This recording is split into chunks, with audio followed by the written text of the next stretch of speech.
Bonjour à tous amis dégustateurs, bienvenue pour les vins du week-end, sous ce beau week-end ici à Montreuil, grand ciel bleu, un peu frais comme il se doit, mais très agréable.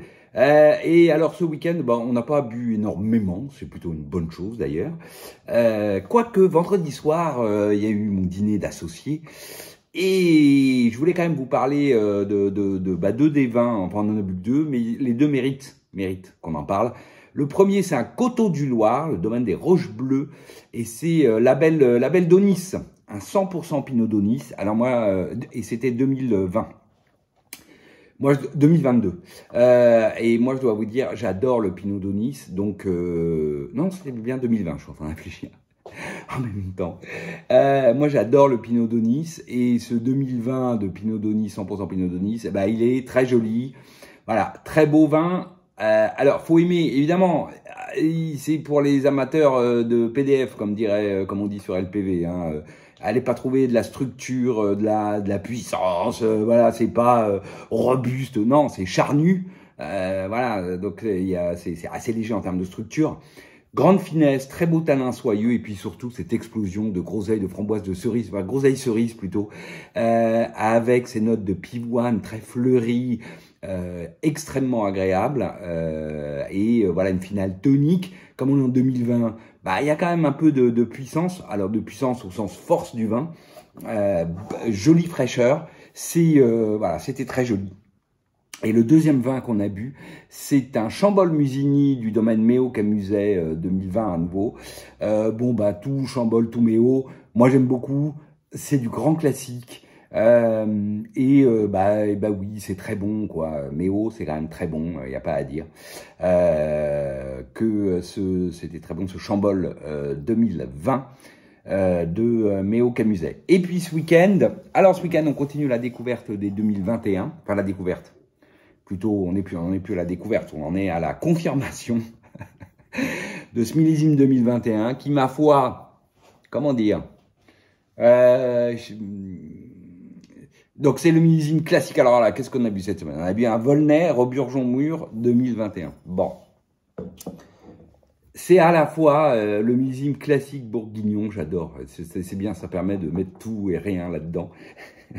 Mais c'est bien pratique pour définir ce millésime qui, ma foi, après 18, 19, 20, même 17, allez, 15, allez, peut-être 16, où moi je suis pas un grand fan de 16, mais bon, je suis prêt à revoir mon jugement, mais ce 21, c'est quand même quelque chose.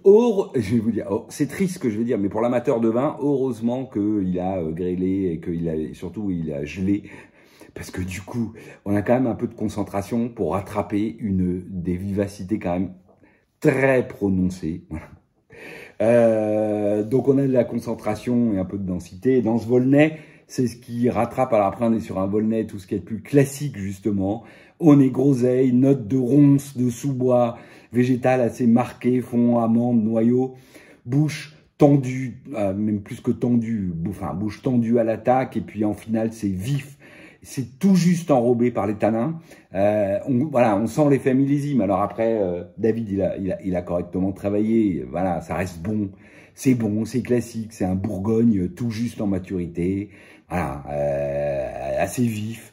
Alors par contre, les gens qui adorent les rouges vifs, tendus, qui nettoient un peu les gencives et l'œsophage, ils vont adorer. Voilà, mais là, on est à la limite. Pour moi, du jeu, ça reste bon, et puis à table, c'est très bien, mais c'est pas les millésimes que je préfère, moi, voilà, clairement. Ensuite, donc du coup, oui, qu'est-ce que j'ai fait? J'ai rapporté tous mes 2021. Bon, j'en ai pas pris énormément, je savais que le millésime, c'était pas les millésimes que j'aime, moi, même s'il y avait de jolies choses, et même s'il y aura sûrement de très jolies choses, par contre, ça, j'en ai aucun doute.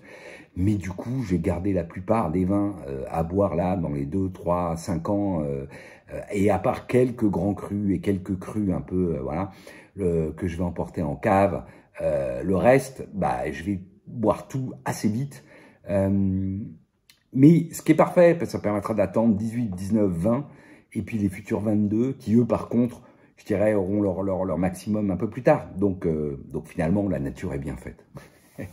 Allez, ensuite, ça par contre, voilà. On a bu un Haut-Médoc, château Cambon-la-Pelouse, 2016. Et ça, ma foi, on s'est éclaté avec ce vin. Les Bordeaux, tout comme j'aime. Et 2016, mais quel grand millésime à Bordeaux, moi. Chaque fois que j'ouvre une bouteille, je me dis, waouh, qu'est-ce que c'est beau, tout y est. Très beau nez, classe, profond, expressif, friand, cassis mûr. Ensuite, les belles notes. Alors, on est entre le poivron rouge par moment, un peu grillé, mais assez léger. Et puis, le sous-bois, le humus, on a des belles notes d'épices. Plutôt orienté boîte à cigares, mais un côté bois précieux, cèdre, qui apporte un peu de profondeur. Sur un fond, on va dire tabac fumé, tabac blond fumé, mais aussi un petit côté cacao, je pense un tout très léger amertume classe, quoi, qui donne ce côté un peu cacao, quoi.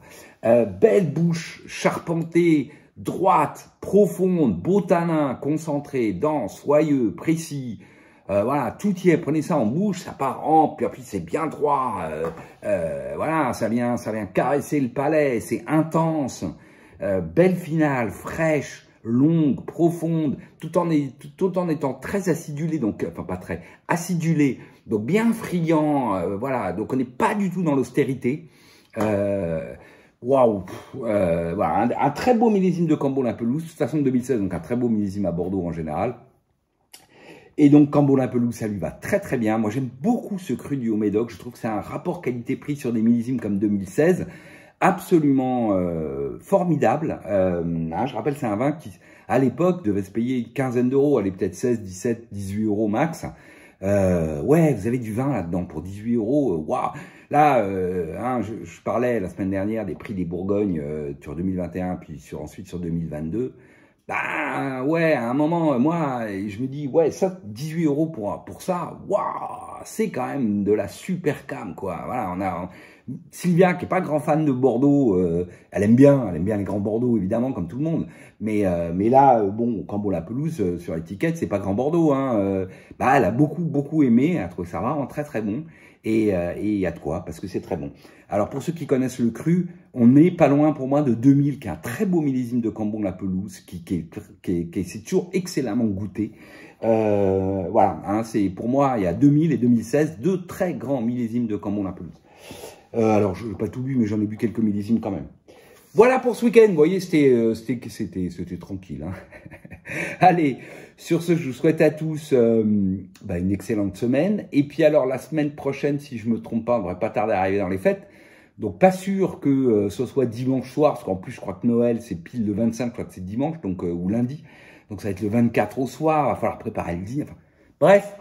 Bon, de toute façon, je ferai des comptes rendus, je ferai mes petites vidéos parce que je ne pars pas, donc je suis sur Paris. Mais quand ce sera le cadeau de Noël. Allez, bonne semaine à tous, salut.